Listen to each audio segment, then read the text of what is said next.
was on the council for 20 years, and I was mayor for 4 years. And then when I was young, we milked dairy cows. And it was manual labor back then too. You put it in these 50-gallon cans. Maybe they were 20 or something, they weighed like 100 pounds. So anyway, here's the community center. It used to be the elementary. But as you can see, there's a lot of empty buildings, but people keep working at it.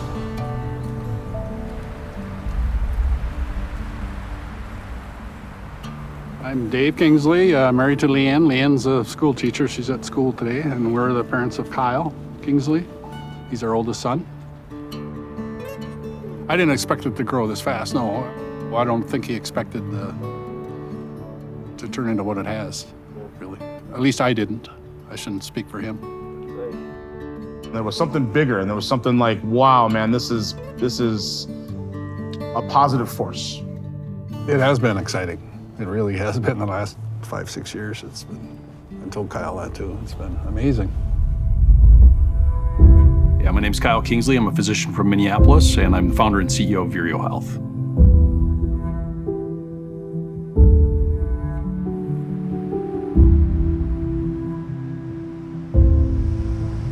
So I'm from a small farming community, Harmony, Minnesota.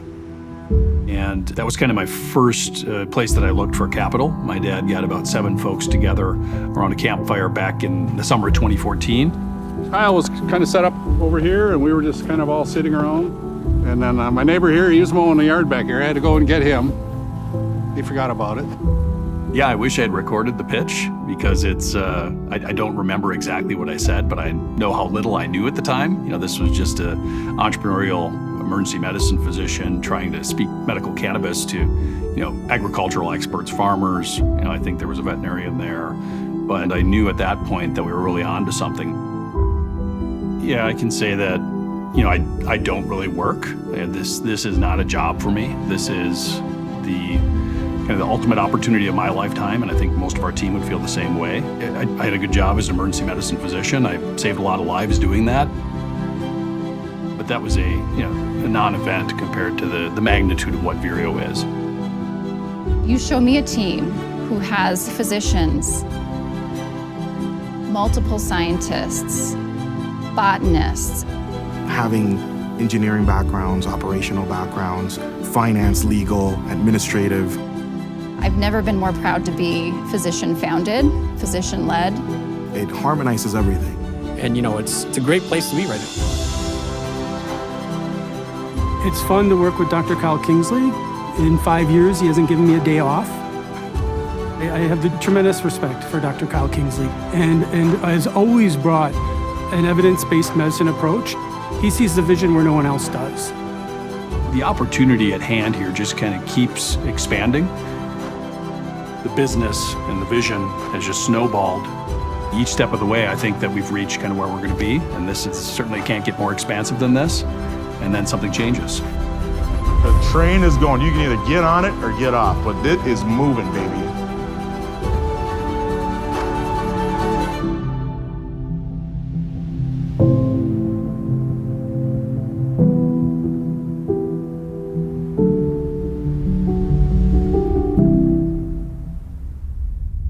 I think, again, anyone's passion usually dates back to childhood. I grew up every year, my father with a garden. We gathered herbs, utilized those for teas, for spices, for everything. Beyond that, I studied, diverse cultures that utilize medicinal plants and then went on to practice and see it firsthand. Fast forward 15 years, Dr. Kingsley started Vireo Health, a company based on the medicinal plant cannabis, and he invited me to participate in the team. Our Chief Medical Officer, Dr. Stephen Dahmer, is nearly magical in his ability to relate to people. As an ethnobotanist, he really brings an expertise that does not exist anywhere else in the cannabis space. As a physician, this was my first time actually seeing a plant grown, transformed at our own manufacturing site into a medicine, and then dispensed with the tremendous care, education, and support that our teams do. And so one of my first tours of a greenhouse, just instinctively, I went up to the wall and wrote the word heal.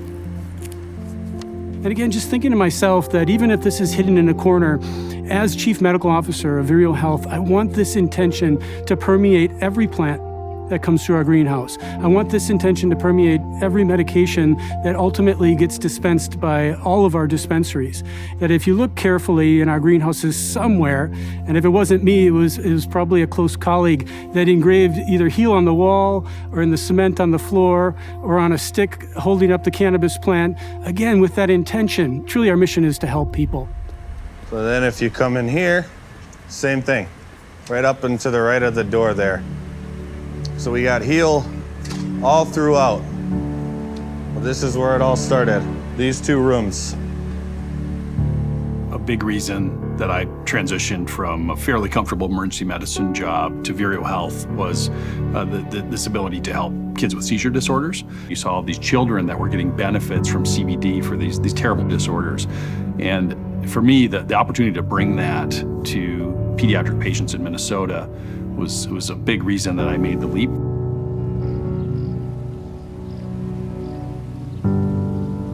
Haley, since she was, 4 months old, she's been on 14 or 15 different anti-epileptic medications. Everyone had a different side effect. Everyone had a different reaction to the other one. There was one medication where Haley literally slept for 72 hours straight. So many physicians out there, they just treat for stopping the seizures. So they just keep throwing medications at her. They didn't stop the seizures. Not a one of them ever stopped the seizures. And seizures are very problematic in young people's brains because it really stifles development, and they're spending their time having seizures instead of developing. And we lost her step by step by step. Each new medication robbed us of another part of her and another part of her. And then we found Vireo. And we have kids in the program here in Minnesota whose trajectory in life has been completely transformed with the addition of cannabis. I distinctly remember within the first few weeks, our office is in the basement of our Minneapolis dispensary, and I remember hearing the pitter-patter of little feet up there, and I knew it was one of our first seizure patients, and that was pretty satisfying to have that little person get relief from this simple plant. As a clinician myself, and that means my entire career I've devoted to that patient in front of me. After one day, Haley was smiling. After a week, she was sitting up and she was alert. After a month on the medication, Haley was standing, interacting with her sister, reaching for toys. We met her for the first time in almost 10 years. We know that she loves music. We know that she loves the outdoors. We know that she hates country music. These are truly transformative experiences that are occurring with our patients, and Haley being one of them. When we opened our Albany dispensary, I got to meet her for the first time, and her mother, Melissa, that's been a very active caregiver, and we stand on the backs of giants, even with this medicine, mothers like Melissa. It's because of the advocacy of these moms why I'm standing here today, why the program is here in Minnesota, and why Vireo has had the opportunity to apply what we've learned here in Minnesota in all of our other markets. I have countless stories behind that. I interact on a daily basis with providers that are certifying patients for medical cannabis, and numerous examples of how this has improved their patients' lives. As a physician-led, science-focused organization, we really are advocates for sound regulation, which runs counter to a lot of business in general. But for us, the appropriate regulation, predominantly in the form of safety and standards, is absolutely critical to the industry's long-term outcome. Even participating in high-level research, we see that this is a true medicine with a safety profile that is tremendously reassuring for a physician, when my oath is to, above all, do no harm. The FDA has announced that it is investigating 127 cases of people having seizures after vaping. 1,300 affected, 26 deaths, Meg. Wow. Also unknown, what exactly is causing these vaping-related illnesses? Most used a THC vaping product.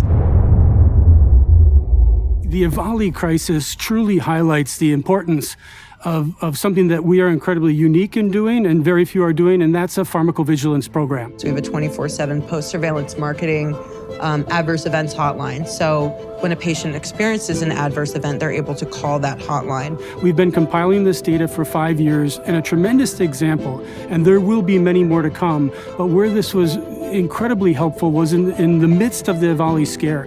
Even prior to knowing exactly what was causing that, we were able to look at hundreds of thousands of dispensations of vaporized cartridges, which was the culprit of the EVALI scare, knowing that not a single patient came through on our 24/7 pharmacovigilance, our 24/7 adverse event hotline with the symptoms of EVALI. And as Chief Medical Officer, with that data, was able to write an email to all of our patients in the midst of this scare, reassuring them that it's not our product. In addition to that, we were able to organize through our regulators in Minnesota to have our product tested. Our vaporized product was tested at Mayo Clinic. Being a physician-led company, having good quality research is of the utmost importance.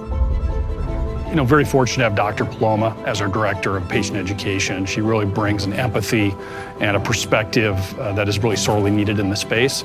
I really think she exemplifies sort of the care forward aspects of Vireo. So we've made it one of our missions to perform this quality research so that we know how to bring the best plant-based medicine to our patients. That's where a medical approach can truly impact a program of medical cannabis, and that will carry over to an adult use market. It really puts us ahead of the other companies when it comes to patient satisfaction and safety. We really are looking to drive optimal outcomes for people today, 5 years from now, 10 years from now, and that ranges from, people with terrible seizure disorders to people at the end of life with cancer to people looking to have a great weekend. And we think that that's just that focus on outcomes, that focus on the patient, on the consumer is going to not only improve the world, but it will drive better business outcomes. Medicine is an aspect of the science that we do. The pure medical applications of cannabis are kind of one opportunity. The power of plants is much more expansive than that. It's not just about the plant. It's not just about the medicine. This is a multi-pronged approach. We're trying to expand beyond just the standard belief about what a cannabis company is. I know the investment community will also feel good about that. You'd be short-sighted to assume that a very capable group of individuals with a common goal that are very, very focused and driven to achieve it aren't going to evolve. We're excited to announce the next stage in our evolution, Goodness Growth Holdings. Vireo is an amazing name, and obviously it'll be an important medical brand for quite some time. Goodness Growth Holdings is much more expansive than that. When you transition from medical only to kind of medical plus adult use, everything gets kind of supersized. And you could be seen, and we will be seen, as a leader in both. We will bring quality credentials and trust to the adult use world that many other players in the industry can't bring. Here in the Twin Ports, the area's first medical marijuana center has just opened their doors. Vireo cut the ribbon on the facility Wednesday. They're the parent company to Green Goods, who will operate that facility. Yeah, Green Goods really does reflect sort of our general transition as an entity from pure clinical, pure scientific application to a broader view of what we're doing and what we're bringing to the consumer. We're really looking for Green Goods to be kind of the opposite of a dispensary that causes white coat syndrome. I use my own personal story of my father often. When he says he's going to go to the doctor's office and be in the waiting room, it's not done with a smile on his face. It's not done with happiness. It's done with angst, anxiety, and to some degree, he does not want to go to the doctor. When you walk into a Green Goods, it's not too sterile. There's actually a very inviting aspect to the Green Goods dispensary. We invite you in. We're called Green Goods. And I think as we look to grow under Goodness Growth Holdings, seeing those dispensaries open up nationwide will certainly be a different view for the public for Goodness Growth. Our Executive Vice President of Retail, Patrick Peters, is one of the most excellent people I've ever encountered as far as being a subject matter expert, master of his trade. And his trade really is the Green Goods dispensaries. So we have 16 dispensaries today. Our first 8 Green Goods were here in our home state of Minnesota. We opened up Green Goods Frederick, Maryland just a few weeks ago. We have 2 locations that are open today in New Mexico, with 2 more slotted to open here in the next couple of months, which will be Green Goods, and another location in Arizona, right outside of Phoenix, which is slotted this year to be transitioned over to Green Goods as well. Something I hear is a general concern about our lack of track record in adult use markets. And I really think that is a little bit of a misunderstanding. We're laser focused on flower production in addition to the other product categories, and very excited to just sort of flex our muscle in these adult use states as our current markets transition to that regulatory apparatus. The space is still so, quite frankly, very, very new in its infancy. So there's really, in my mind, no ceiling. I mean, this chain of dispensaries could be easily 100, if not 2 or 3. You know, it's not uncommon in any space. Once you're nationally accepted, you know, the brand goes to 500, 600 dispensaries pretty easily. And we're going to be positioned to be a strong player in any recreational market. The ideal consumer experience is that no matter where you are on your journey in understanding cannabis, you're going to be welcome and find the expertise and team that you need here at the Green Goods dispensaries. The shopping pattern of a typical person is different than that of a medical patient. Medical folks tend to know exactly what they want. A brand new recreational person might have dabbled in cannabis in some way, shape, or form, but the reality is, in a true recreational space, that they don't know what they're looking at. So today, with the new Green Goods concept, with the research and some of the articles that are out there today, talks about tablets and kiosks within retail environment becoming more and more important, right? Especially in the world of recreational, moving folks through your dispensary, helping them feel comfortable, and offer them a different solution than they're used to seeing. Certainly felt good for us to realize that we've actually already implemented that, right? Steps ahead of the curve.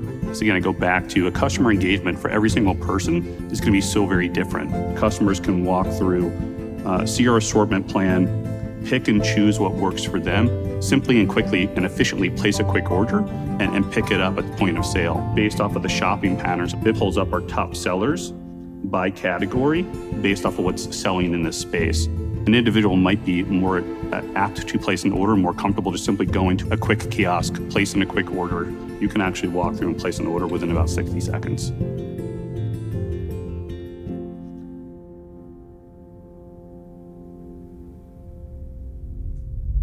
You know, Harris Rabin really exemplifies some pretty amazing things. You know, he's an amazing person, ton of passion for the cannabis space, and it's very satisfying for our leadership team to pull somebody like him from big pharma and big alcohol, and you couple those things together, and you end up with one of the best marketers in the space. I'm so excited because we already have a great brand portfolio. So if we start on the medical side, we have Vireo, the Vireo brand, which is the fundamental brand to really help people across a wellness spectrum. We also have a brand like Moonlight. People need help with sleeping better, and we can serve that purpose. I mean, think about all the people in the United States that are suffering from insomnia. This is insomnia by itself, which is primary insomnia, or secondary insomnia, which is due to another chronic illness. And when you go to the recreational side of things, we have a brand like 1937, which is a craft brand, high quality flower, and it really speaks to a social cause. Making sure that people that were affected by the so-called war on drugs are able to now access that medicine. And that's through our compassionate discount, that's through our expungement clinics. We hosted an expungement clinic at one of our wholesale partners, and we expunged the records of 45 individuals. It's one thing to run a business well, and it's another thing to run a business well and also show up as a community leader and a community supporter. A good business is run by good people with good intent. They go hand in hand. It aligns everyone, and it organically just unifies and gets everyone rowing in the same direction. Amber Shimpa, our Chief Administrative Officer, really is the glue that holds our team together. Everything from HR to communications to labor relations. Amber's at the forefront of sort of every difficult task within the leadership team, and without her, we wouldn't be where we are today. The expungement clinic in Maryland was hosted at Marion Maine's dispensary.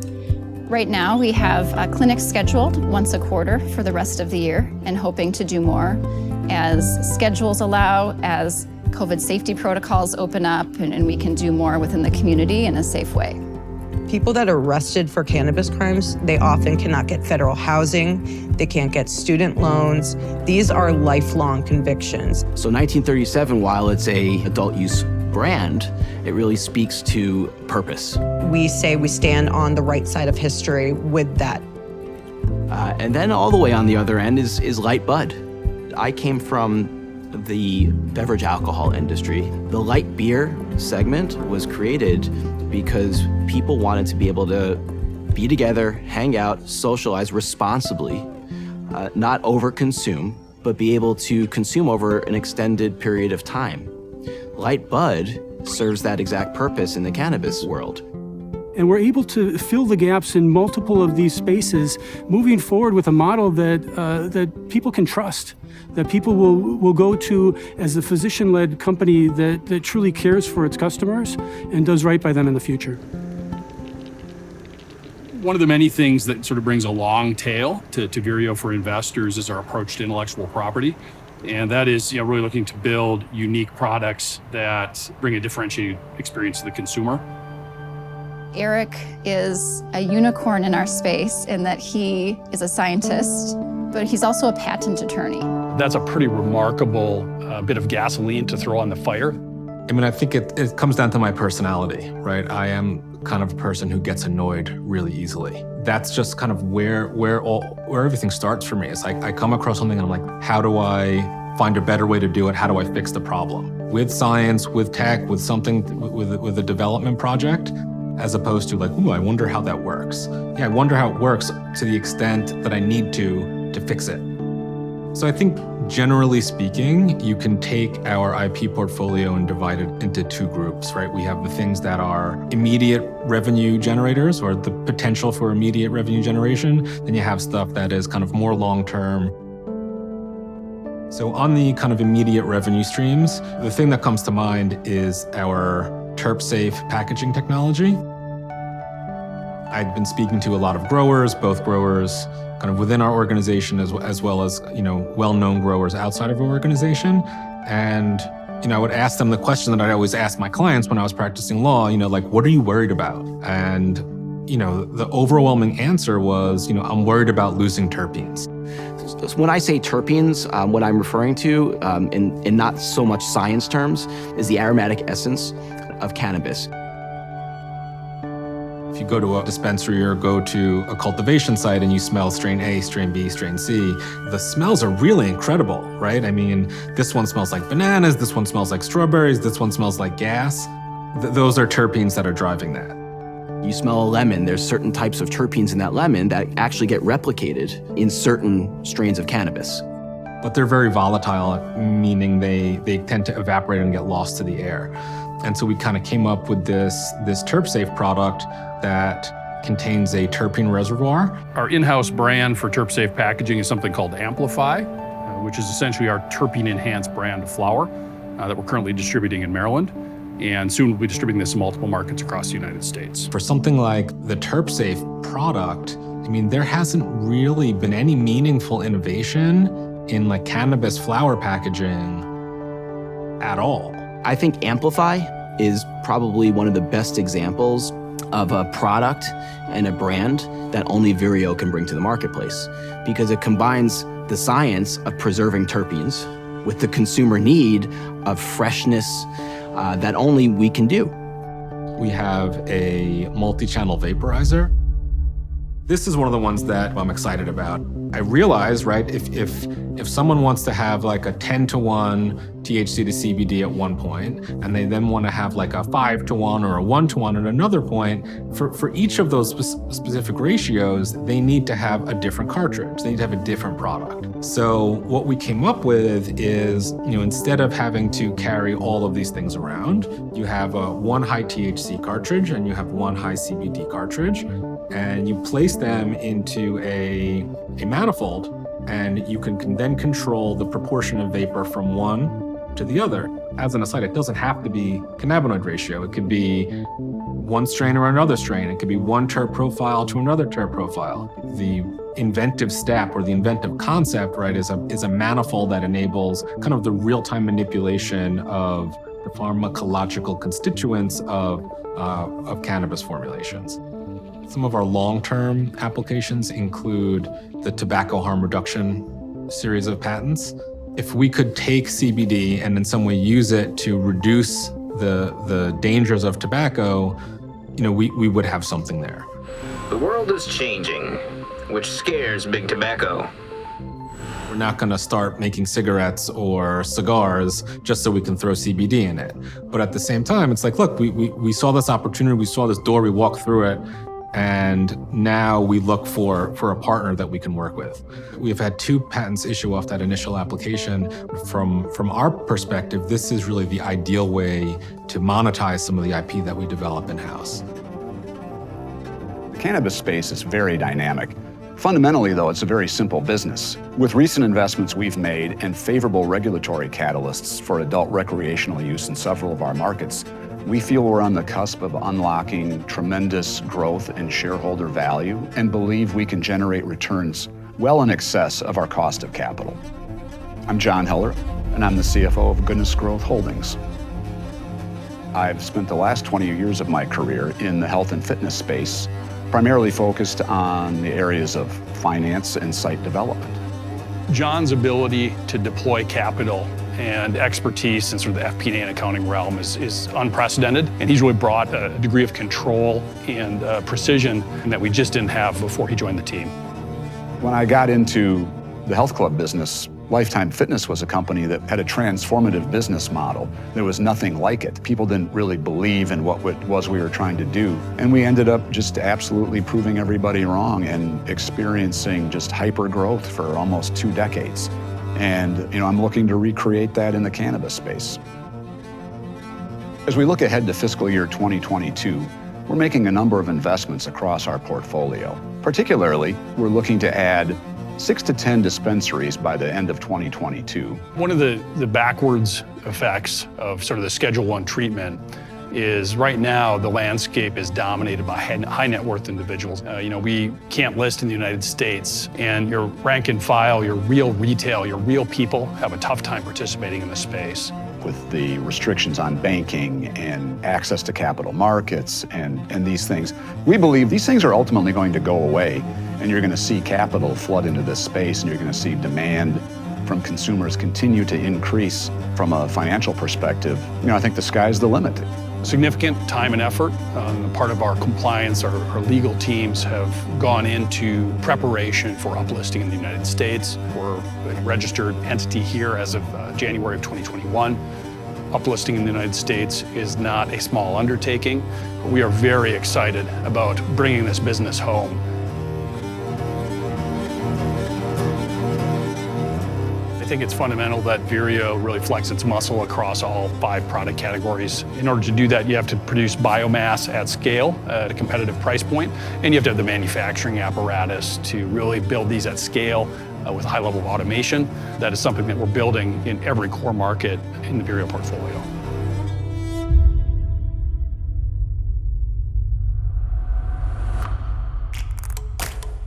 My name is Christian Gonzalez. I am Chief Operations Officer of Vireo Health. I've been in the manufacturing industry for about 20 years, mostly focused in pharmaceutical, medical device, and aerospace and defense manufacturing. Our Chief Operations Officer, Christian Gonzalez, has an engineering background. He's an entrepreneur. The guy is a wild animal when it comes to getting things done and really just focusing on driving unreasonable timelines to a conclusion.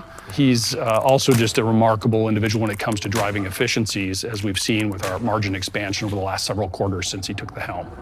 So in our current situation, any scale that we're able to participate in is going to lead to an increase in gross margin.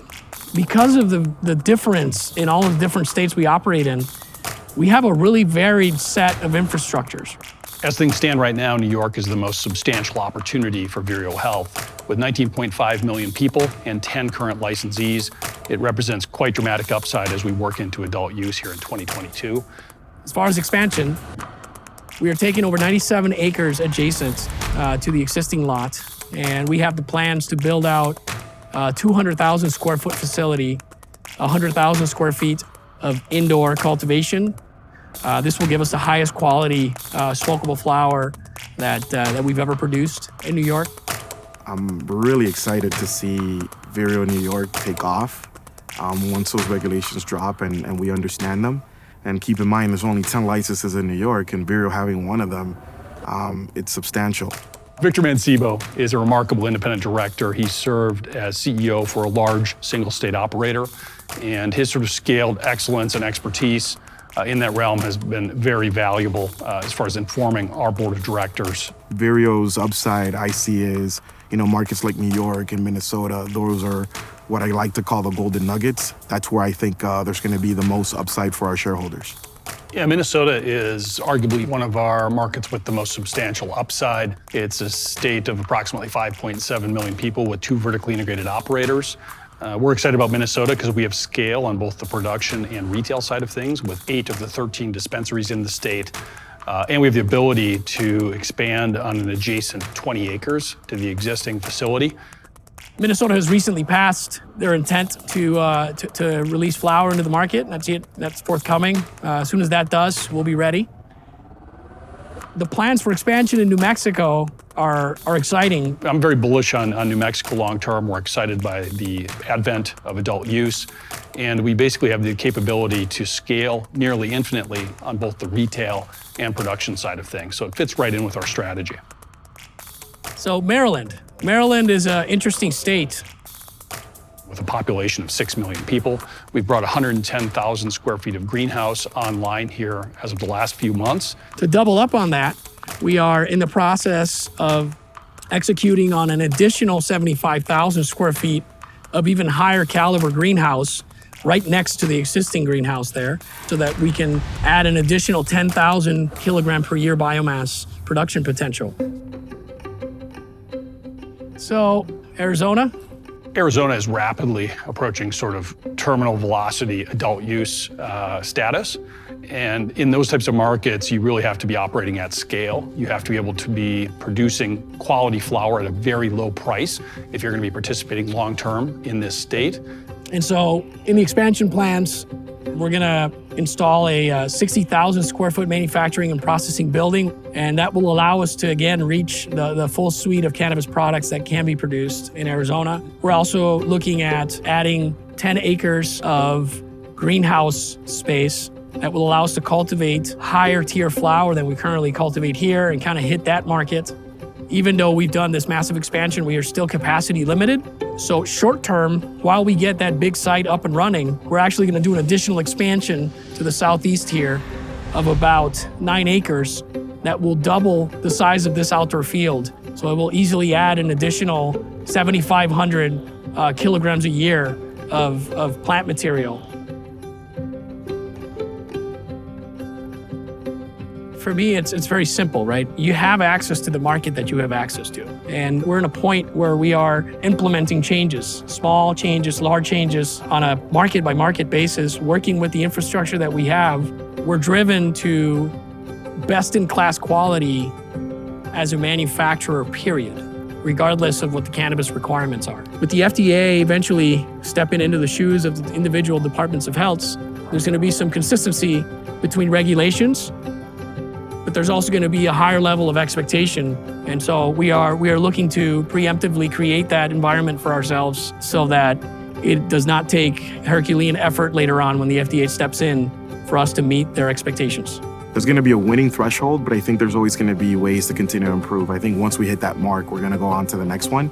So once we achieve best in class, then the work starts. Once you achieve that level of performance, basically you keep moving the decimal place until you have so many zeros in front of it that your performance is impeccable, and that's the goal. Having to operate a manufacturing apparatus that only feeds the small market in the state you're in is a pain point that every cannabis operator has to deal with. Yeah. And so these micro markets make you polish yourself when you all of a sudden have access to, instead of a couple 100,000 patients, the adult population of a state that has over 7 million people, you tend to scale up. And so what we're gonna experience now is gonna be game-changing for us. So we're gonna apply all the efficiencies we learned, that we had to learn to survive with very small market size. And we're gonna apply those to this very fast expected expansion. And it's gonna lead to better outcomes for us as an operator. And this is not the only state, right? This is about to happen also in New Mexico. It's about to happen in New York. So it's kind of, we feel like, at least I feel like there's a snowball that has just been let go from the top of the hill and it's starting to pick up speed. Assuming we're able to execute on this development plan and are able to generate the biomass yields we expect, for fiscal year 2022, we believe this will generate a range of revenue between $140 and $180 million and adjusted EBITDA in a range of $35 to $55 million. The last kind of tranche of upside that we bring beyond the plan that we've mentioned here is our non-core assets. I look at a place like Massachusetts, sort of a mature, terminal velocity adult use market. We have the opportunity to kind of go in there and take our piece of the pie with 3 dispensaries and a scaled production facility. And then also we have licenses for medical and adult use on both the cultivation and processing side in Nevada. And there is a unique opportunity there for very low price quality flower, similarly with Puerto Rico, actually.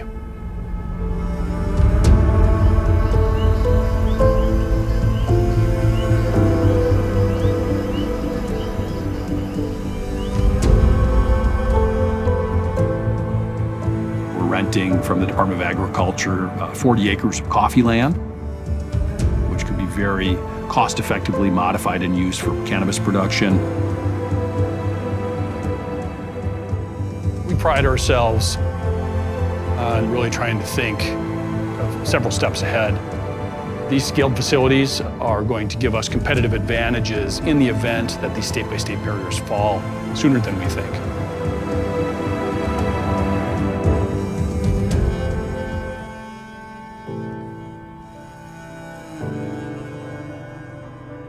Vireo's approach is really to build products and approaches and standards that really the rest of the industry has no choice but to follow. We have enormous operational efficiencies with respect from idea to patented and protected product. Very excited about this unique wrinkle, this IP company that we have. That's something that you don't see a ton of, is just the opportunity that is Resurgent. It's kind of the other business separated from the multi-state operator. Resurgent Bioscience is where we house our data, all of our clinical research, all of our intellectual property. It encompasses everything that we're doing in the cannabis realm, from harm reduction in tobacco to our terp-safe packaging. But this is also where we're going to be working very hard to bring next generation solutions and ideas to everything that pharma has to offer. For me, it's the ideal environment. I can work at every part of the process, both to innovate as well as to, protect and identify intellectual property that either is useful for us or might be useful for a potential partner.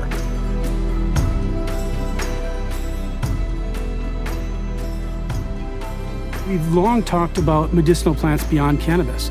Medical cannabis is the gateway plant for additional plant medicines in the future. When I think of our evolution, where we've been, where we plan to go, the one thing that we are open to as a team is change.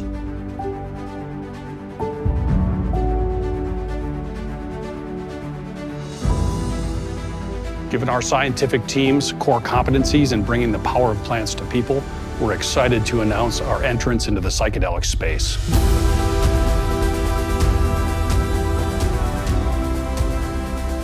I truly believe that my entire career has prepared me for this moment. Dr. Kingsley brought me in to Vireo Health with the aim of looking at medicinal cannabis. Everything that we've done with cannabis as a Schedule I substance to build up research and products that are trusted and to support efficacy and safety with those can be easily applied to entheogens and psychedelics. And we're in the process of doing that right now. This will manifest itself in the form of a partnership in South America and patent filings in the psychedelics realm. There's a lot of really interesting science happening with that. Some of the most recent, publications are showing really surprising, long-lasting effects on mental illness like depression, on PTSD, on addiction. And so it's hard not to notice that, and it's hard not to get excited about that. Our focus is not going to be on the scaled cultivation or production of any psychedelics. We're laser focused on formulation, IP development. We're focused on a set of circumstances for individuals to capitalize on the opportunities that psychedelics brings for human wellness. And this is the excitement of entheogens and psychedelics, similar to cannabis, is we can go beyond just the treatment necessarily of a symptom or even a disease, and the ability of these plants to actually transform ourselves from a past pattern that may have caused symptoms or disease to something that potentially could be symptom or disease free. Again, depending on what we're studying. And these are the hope with psychedelics. And this is just in its infancy. But again, Goodness Growth Holdings, we're uniquely poised to apply this research, to gather back and learn from those that have been utilizing these plant medicines, and to apply that to more people, make it more accessible and affordable, understandable, and to ensure its safety moving forward. We're very good, given our unique perspective, on seeing things in a slightly different way, seeing sort of peripheral ancillary opportunities that others are missing. I think that the terp safe packaging will become a standard approach to packaging flower. We're bringing that same sort of eye to the psychedelic space, and I anticipate that there are many dozens of opportunities that are similar in scope and scale to what we're doing in the cannabis space. There are very few things that could transform psychiatry more than psychedelics. This is not hype. This is based in real research by real scientists and real clinicians. And we are in the position at Goodness Growth Holdings to really have an impact there. It's not something that we're going to focus on ourselves. Through our proven model of partnering with outside firms that have the expertise, using our intellectual property and our clinical and scientific skills, we are in a position to play a major role in the future of psychedelic medicine.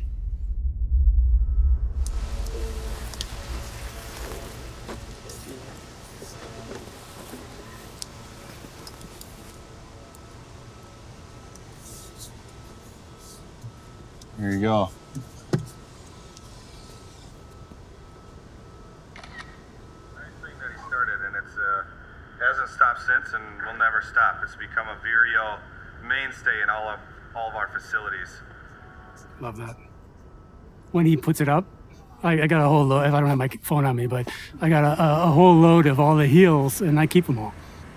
Fighting back the tears. I'm on camera, so I can't let you guys see my sensitive side, but just think about the cannabis plant too, and that, you plant a seed, right? And when I wrote that first one, never expected, to watch a video of Joe speak like that, and amazing. It's amazing to watch that and to think of the 100,000 patients that we've touched, and even more in the future.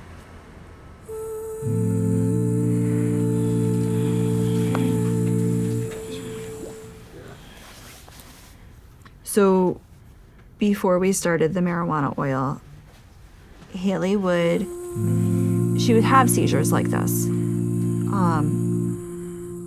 where she would look down and to the right, and with that she would have these jumps, these significant jumps, where her whole body, there were times we were out at a restaurant and her head would slam down on the table because she would just jump and lose all muscle control.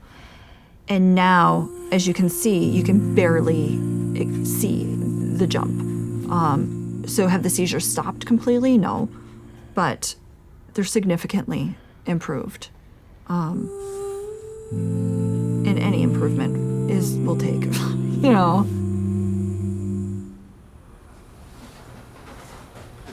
Yeah, for sure. My name is Matthew Brown, and this is my wife and I. We own this restaurant. It's called Estelle's Eatery and Bar, and it's in Harmony, Minnesota. We are a restaurant again, folks. No, I've been cooking for 7 years. My little brother, Mike, he owns a couple of restaurants, and he was gracious enough to have me come and teach me how to cook and how to run a restaurant. The way that they orchestrated it and how they pulled it off every night, it was just amazing to me. And I wanted to learn how to do that. Yeah, and that's addictive. It is, because that's where you grow.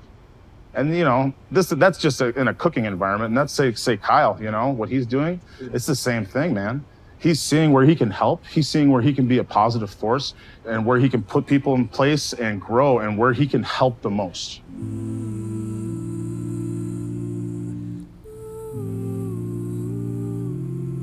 What he's doing is something that isn't needed, you know, and it's for the right reasons, and it's bigger than him, and he knows that. You know, I get emotional, but you know, my daughter, she passed away. She passed away from leukemia last October. She was in a lot of pain, and it was hard. And you know, especially when it was time where there was nothing left we could do. We spent 5 months at Rochester in Mayo Clinic doing chemotherapy. She had the rarest form of leukemia you could have. It's just such a rare blood disease that she had. It was less than 1%. And was just, the doctors were like, man, we don't, you know, they're not gonna say we don't know what to do, but they really didn't, because they've never really seen it before, you know? And it got to the point after, it's just like, listen, the top guy in the country says, you have to just take her home and make her comfortable. And that's where Kyle came in. And I called him, I said, this is where we're at, man. And she was comfortable, you know, with the cannabis oil. It made her comfortable, it made her smile. It made her able to go out on good terms, you know? So I'm a dad that is thankful to that for my daughter, because there was nothing else that we could do. But she got to be comfortable. We got to have those precious couple months at home with that, and it helped. It helped her sleep. It helped her eat. It helped her not have as much pain, you know. And the cancer took over, and she couldn't breathe, but she wasn't in agony. And I'm so thankful that was something that we could do. I love him for that, but his business, what he's doing with this, that's the reason. That's why. It's a good thing. It's a good thing to help people. However you're gonna do it, that's what you wanna do, man.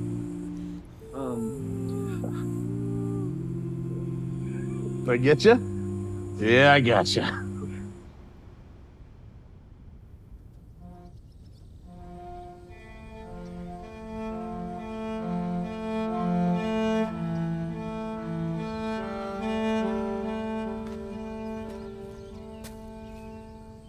It's too early to be terribly proud of what we've accomplished, just to be honest, like me personally.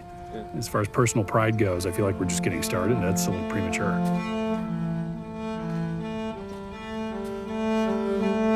Very proud of sort of the humble, scrappy, early approach in those early days. Our first 5 licenses were all merit-based wins.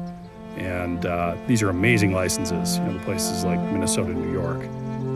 Remember, everybody thought we were completely insane to apply in New York. You know, just that no one thought we had a chance to do that. It was, yeah, similar to Minnesota. We ended up really outperforming, and at that time we were probably the most significant multi-state operator in the United States. I mean, I think anybody who has a reasonably long vision on the space is going to see the wisdom in what we're doing. The focus on differentiated products, the focus on intellectual property. It's a long-term recipe for success. As I've stated before, it's a once-in-a-generation opportunity. Yeah, I really have nothing but confidence in this concept of the Goodness Growth Holdings umbrella. And I think that just by being maximally helpful to the most people, you're going to create very substantial value to not just those that you're serving, but also to investors and to your team. And I think that's sort of nothing's a lock in this space, but I look at where we are now, look at the team that we have, sort of the plan in front of us, and I couldn't feel better about the future.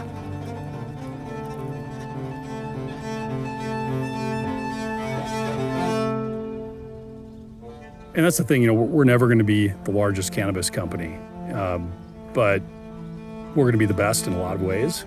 And I think that's going to bring more long-term opportunity than being the largest producer of a agricultural commodity. That's going to be relatively hollow long-term. You need to have critical mass. We're going to be massive. We're going to be huge on that side. We're going to have this revenue generation engine, help a lot of people, but that's going to drive really huge long-term opportunities on the IP side of things, differentiated products, just a different philosophy to the next 20 years when it comes to cannabis and plants as medicine. Yeah, I feel like I've done my part to sort of insert some vision into what is Goodness Growth Holdings. And now there's hundreds of other visions that are complementary and augmenting what I started. And the vision is grown beyond me now.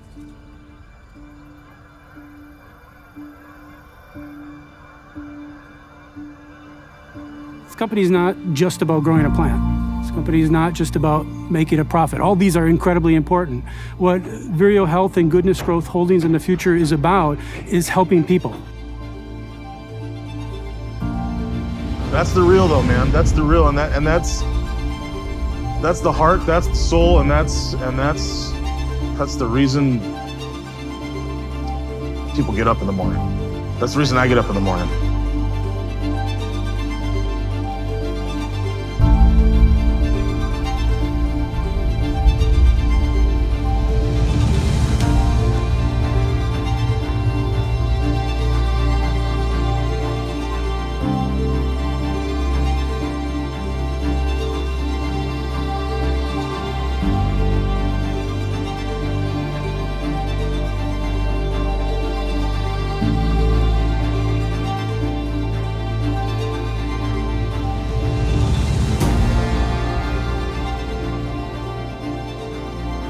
The opportunity at hand here just kind of keeps expanding. This evolution has been remarkable, and it applies to the science, it applies to legal aspects.